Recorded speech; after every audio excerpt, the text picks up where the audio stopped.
Someone broke into our home. It was every family's nightmare. My wife and I had the day off work, and we had taken our son out for lunch and some family bonding time. But as we approached our home, something felt off.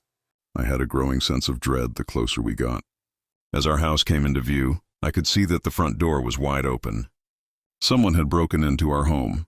I told my family to wait outside in case the intruder was still inside. They obliged, and I slowly and silently made my way through our house. As I stepped into the living room, I saw broken furniture. Nothing in its correct place, just utter chaos. Was this person looking for something? Did they have malicious intent? Why our home? Why us? Next, I walked to our kitchen. The fridge had been emptied. Dishes and food were thrown all over the room. What kind of person had broken into our home?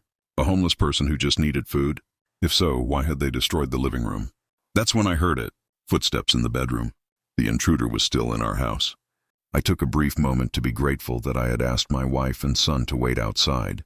It was impossible to decipher this person's motive so far, but I was about to come face to face with the person that forcefully entered our home, and I would demand answers. I crept toward the bedroom slowly. I approached the door and focused on the sliver of light slipping through the crack. I could see faint shadows dancing in the light. I raised my hand, placed it against the door, and took a deep breath, readying myself for whatever may be on the other side. I pushed the door open and stepped through the threshold with authority. I couldn't believe my eyes. I actually rubbed my hands over them, thinking I was imagining things. There, in my son's bed, was a young girl with curly blonde hair.